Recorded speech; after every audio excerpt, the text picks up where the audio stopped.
Welcome to burning topic. దేశ సార్వభౌమత్వానికి సవాల్, సామాజిక స్థిరత్వానికి పెనుముప్పు. కేవలం రాజకీయ ప్రకటనలు, ఎన్నికల హామీలతో దేశ సరిహద్దులు భద్రంగా ఉంటాయా? అస్సలు ఉండవు. దేశాన్ని లోపలి నుంచి తొలిచేస్తున్న అక్రమ చొరబాట్లను అడ్డుకోవాలంటే కేవలం మాటలు సరిపోవు, రాజీ లేని వ్యూహం కావాలి. ఇల్లీగల్ మైగ్రేషన్ ఈ రోజు భారతదేశ భద్రతకు, ఆర్థిక వనరులకు, స్థానిక డెమోగ్రఫిక్ సమతుల్యానికి ఒక టైం బాంబులా మారింది. ఈ ప్రమాదకర పరిస్థితుల్లో కేంద్ర హోంమంత్రి అమిత్ షా ప్రకటించిన స్మార్ట్ బార్డర్ ప్రాజెక్ట్ దేశ రక్షణ రంగంలో ఒక గేమ్ చేంజర్ కాబోతోంది. సరిహద్దుల్లో కేవలం సైనికుల సంఖ్యను పెంచితే సరిపోదు. శత్రువు కంటికి చిక్కకుండా చీకటిని చీల్చుకుంటూ నదులు, అడవులను దాటుకుంటూ వచ్చే ప్రతి చొరబాటుదారుడిని అంగుళం కూడా లోపలికి రానివ్వకుండా అడ్డుకోవాల్సిన సమయం ఆసన్నమైంది. అసలు భారతదేశ సరిహద్దుల స్థితిగతులు ఏంటి? అక్రమ వలసల వల్ల దేశం ఎదుర్కొంటున్న ముప్పు ఎంత తీవ్రంగా ఉంది? స్మార్ట్ బార్డర్ సాంకేతికత దేశాన్ని ఎలా రక్షించబోతుంది? Let's watch.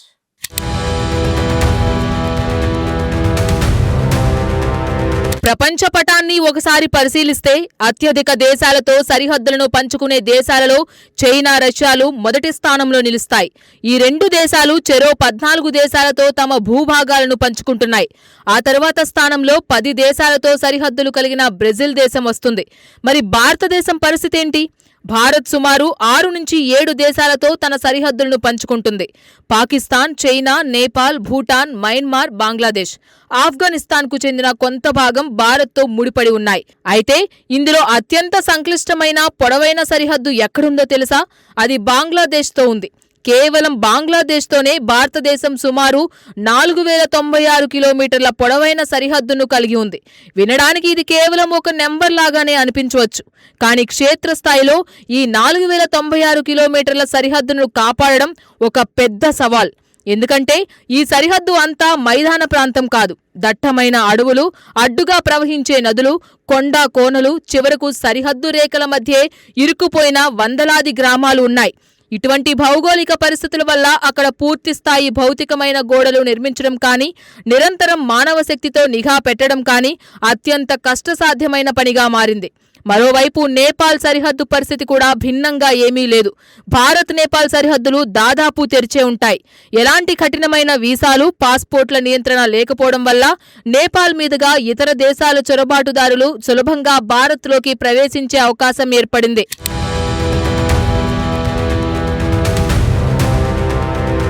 ఈ భౌగోళిక అనుకూలతను, లోపాలను ఆసరాగా చేసుకుని లక్షలాది మంది అక్రమ వలసదారులు ప్రతి ఏటా భారతదేశంలోకి చొరబడుతున్నారు. ఇది దేశ భద్రతా దళాలకు ఒక నిరంతర తలనొప్పిగా మారింది. ఈ విధంగా సరిహద్దులు గూండా అక్రమంగా దేశంలోకి ప్రవేశిస్తున్న చొరబాటుదారులు ఎక్కడికి వెళుతున్నారు? వారు కేవలం సరిహద్దు రాష్ట్రాలకే పరిమితం కావడం లేదు. బంగ్లాదేశ్, నేపాల్ సరిహద్దుల నుంచి వచ్చే అక్రమ వలసదారులు మొదట ఉత్తర తూర్పు రాష్ట్రాలు, పశ్చిమ బెంగాల్, బీహార్లలోకి ప్రవేశించి ఆ తరువాత నెమ్మదిగా దేశ రాజధాని ఢిల్లీ, ఆర్థిక రాజధాని ముంబై వంటి మెట్రో నగరాలకు విస్తరిస్తున్నారు. వీరికి తోడు మయన్మార్ నుంచి వస్తున్న రోహింగ్యా ముస్లిం శరణార్థుల సమస్య దేశ భద్రతా సమీకరణాలను మరింత సంక్లిష్టంగా మార్చేసింది.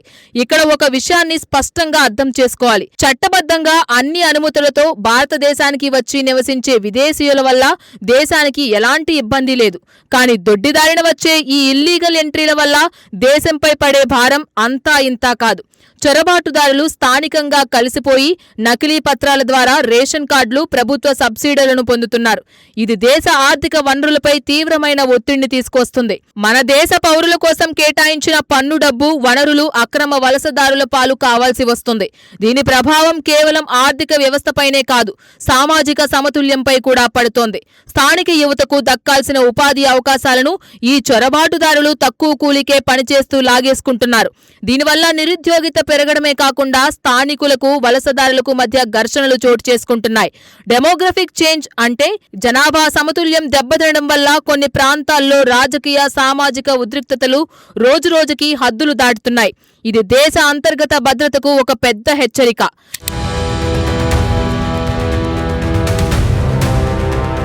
ఇలాంటి సంక్లిష్ట పరిస్థితుల్లో సంప్రదాయ రక్షణ పద్ధతులు మాత్రమే సరిపోవని గుర్తించింది కేంద్ర ప్రభుత్వం. అందుకే కేంద్ర హోంమంత్రి అమిత్ షా స్మార్ట్ బార్డర్ అనే అత్యాధునిక ప్రాజెక్టును తెరపైకి తెచ్చారు. బోర్డర్ సెక్యూరిటీ ఫోర్స్ కోసం ప్రత్యేకంగా రూపొందిస్తున్న ఈ వ్యవస్థ మానవ మేధస్సుకు సాంకేతికత శక్తికి ఒక అద్భుత కలయిక. అగమ్యగోచరంగా ఉండే సరిహద్దులను అజేయమైన కోటలుగా మార్చేయడమే ఈ ప్రాజెక్ట్ యొక్క ముఖ్య ఉద్దేశం. ఈ స్మార్ట్ బార్డర్ వ్యవస్థలో ఎలాంటి సాంకేతికతను వాడుతున్నారో తెలుసా? ఆర్టిఫిషియల్ ఇంటెలిజెన్స్ ఆధారిత సర్వేలెన్స్, అంటే మనుషుల అవసరం లేకుండానే సరిహద్దు కదలికలను నిరంతరం స్కాన్ చేసే ఏఐ సాఫ్ట్వేర్. దట్టమైన చీకటిలో, పొగమంచులో కూడా మైళ్ల దూరంలో ఉన్న శత్రువును స్పష్టంగా గుర్తించగల కెమెరాలు, సరిహద్దు రేఖల వెంట ఆకాశం నుంచి నిరంతరం నిఘా వేసే డ్రోన్ల సైన్యం, భూమి లోపల అమర్చే ఈ సెన్సార్లు ఎవరైనా సరిహద్దు దాటడానికి అడుగులు వేస్తే ఆ ప్రకంపనలను గుర్తించి వెంటనే అలర్ట్ చేస్తాయి. సరిహద్దులో ఏం జరుగుతుందో క్షణాల వ్యవధిలో ప్రధాన కంట్రోల్ రూమ్ కి సమాచారం చేరవేసే కమ్యూనికేషన్ నెట్వర్క్. ఈ టెక్నాలజీ ద్వారా నదులు, జలాశయాలు, దట్టమైన అడవుల గుండా చీకటి చాటున చొరబడ్డానికి ప్రయత్నించే వారి ఆటలు ఇక సాగవు. నది లోపల నుంచి వచ్చినా, అడవిలో చెట్ల చాటున దాక్కున్నా స్మార్ట్ బార్డర్ కళ్ళు వారిని పక్కాగా పసిగడతాయి.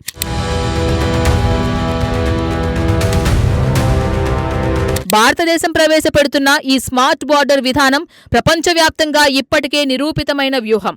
అంతర్జాతీయంగా చూస్తే అనేక దేశాల్లో తమ సార్వభౌమత్వాన్ని కాపాడుకోవడానికి సాంకేతికతనే నమ్ముకున్నాయి. ఇందుకు అత్యుత్తమ ఉదాహరణ ఇజ్రాయెల్. ఇజ్రాయెల్ తన కాజా, లెబనాన్ సరిహద్దుల్లో ఇలాంటి అత్యాధునిక స్మార్ట్ వ్యవస్థలనే వాడుతుంది. భూమిపై నిఘా పెట్టడమే కాకుండా భూమి లోపల శత్రువులు తవ్వే అండర్ గ్రౌండ్ సొరంగాలు, టన్నెల్స్ ను సైతం గుర్తించి అడ్డుకునే సెన్సార్ టెక్నాలజీని ఇజ్రాయెల్ విజయవంతంగా అమలు చేస్తోంది. మన పొరుగు దేశమైన చైనా కూడా ఇదే బాటలో నడుస్తుంది. చైనా తన పశ్చిమ సరిహద్దుల్లో ఇప్పటికే పూర్తిస్థాయి డిజిటల్ ఎలక్ట్రానిక్ నిఘా వ్యవస్థను, ఏఐ టెక్నాలజీని అమలు చేస్తూ తన సరిహద్దులను పటిష్టం చేసుకుంది. అటు అగ్రరాజ్యం అమెరికా సైతం మెక్సికో సరిహద్దుల గుండా వచ్చే అక్రమ వలసలను నియంత్రించడానికి పెద్ద ఎత్తున నిధులు ఖర్చు చేస్తోంది. భౌతికమైన గోడలతో పాటు ఎలక్ట్రానిక్ సర్వేలెన్స్, అలాగే సరిహద్దు గస్తీని పెంచి చొరబాటుదారులకు అడ్డుకట్ట వేస్తోంది. జగత్ ప్రసిద్ధి చెందిన ఈ దేశాలన్నీ సాంకేతికతను వాడుతుండగా భారత్ కూడా తన భద్రతను ఆధునీకరించుకోవడం విలాసం కాదు, ముమ్మాటికి తప్పనిసరి.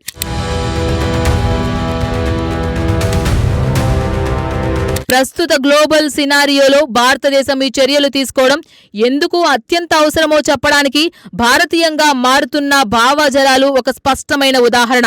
ఇటీవల కాలంలో విదేశాల్లో భారతీయులపై పెరుగుతున్న వ్యతిరేకత మన కళ్ళు తెరిపించాలి. తైవాన్ కు చెందిన ఒక ప్రముఖ రాజకీయ నాయకుడు మాట్లాడుతూ, తాను గనక అధ్యక్షుడైతే భారతీయులను దేశంలోకి అనుమతించను అని వివాదాస్పద వ్యాఖ్యలు చేశారు. మన చర్మం రంగు, సంస్కృతిని వేలెత్తి చూపుతూ మాట్లాడారు. ఆ తర్వాత తీవ్ర ఒత్తిడి వల్ల ఆయన క్షమాపణలు చెప్పినప్పటికీ ప్రపంచ దేశాలు ఆలోచన విధానం ఎలా మారుతుందో చెప్పడానికి ఇదొక నిదర్శనం. కేవలం తైవాన్ మాత్రమే కాదు, వియత్నాం, జపాన్ వంటి ఆసియా దేశాల్లో కూడా భారతీయ కార్మికులు, విద్యార్థుల పట్ల కొంత సందేహం, వ్యతిరేక ఉద్యమాలు వ్యక్తమవుతున్నాయి. వలసదారుల వల్ల తమ సంస్కృతి, ఉద్యోగాలు దెబ్బతింటాయనే భయం ఆయా దేశాల్లో మొదలైంది. అంతర్జాతీయంగా మారుతున్న ఈ పరిస్థితులు భారతదేశానికి ఒక బలమైన పాఠం నేర్పుతున్నాయి. ప్రపంచ దేశాలే తమ సరిహద్దుల విషయంలో, పౌరుల విషయంలో ఇంత కఠినంగా వ్యవహరిస్తున్నప్పుడు భారతదేశం మాత్రం అక్రమ చొరబాటుదారుల పట్ల ఇంకా ఎంతకాలం ఉదారంగా ఉండాలి? మన దేశ వనరులను, సంస్కృతిని కాపాడుకోవాల్సిన బాధ్యత మనపై లేదా అనే ప్రశ్నలకు ఈ గ్లోబల్ ట్రెండ్స్ లేవనెత్తుతున్నాయి.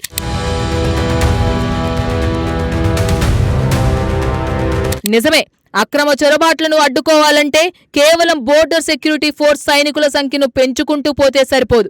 దానికి అత్యాధునిక టెక్నాలజీ తోడవాలి, చట్టపరమైన కఠినత్వం ఉండాలి, అన్నిటికీ మించి రాజకీయ సంకల్పం కలిసి రావాలి. అయితే ఈ స్మార్ట్ బార్డర్ ప్రాజెక్ట్ కేవలం కాగితాలకే పరిమితం కాకుండా క్షేత్రస్థాయిలో విజయవంతం కావాలంటే కేంద్ర, రాష్ట్ర ప్రభుత్వాల మధ్య బలమైన సమన్వయం ఉండాలి. అలాగే ఈ ప్రాజెక్ట్ భారీగా బడ్జెట్ కేటాయింపులు జరపడం అత్యంత ముఖ్యం. దీనికి ఎంత ఆర్థిక వ్యయమైనా అది దేశ దీర్ఘకాలిక భద్రత కోసం చేసే పెట్టుబడిగా భావించాలి. భారతదేశం ఒక సార్వభౌమ దేశం. తన జనాభాను, తన పరిమిత ఆర్థిక వనరులను, తన గొప్ప సంస్కృతిని కాపాడుకునే సంపూర్ణ హక్కు ఈ దేశానికి ఉంది. ఇది ఏ ఒక్క మతానికో లేదా ప్రాంతీయతకో సంబంధించిన విషయం కాదు. ఇది ముమ్మాటికి జాతీయ భద్రతా సమస్య. భారతదేశానికి సహనం ఉన్న మాట వాస్తవమే. కానీ ఆ సహనం దేశ భవిష్యత్తును భద్రతను రాజీ పడేసేలా ఉంటే అది సహనం అనిపించుకోదు, బలహీనత అవుతుంది. అక్రమ చొరబాట్లను ఇనుప హస్తంతో అడ్డుకోవడం ద్వారా మాత్రమే మనం ఈ దేశంలో నిజమైన లౌకికత్వాన్ని, సామాజిక సామరస్యాన్ని కాపాడగలం. స్మార్ట్ బార్డర్ ప్రాజెక్ట్ ఈ దిశలో భారత్ వేస్తున్న ఒక బలమైన చారిత్రకమైన అడుగు. ఈ ప్రాజెక్టును వేగంగా, పారదర్శకంగా అమలు చేసి 21వ శతాబ్దపు సవాళ్లను ఎదుర్కొనేలా భారతదేశ సరిహద్దులను బలోపేతం చేయాల్సిన అవసరం ఎంతైనా ఉంది.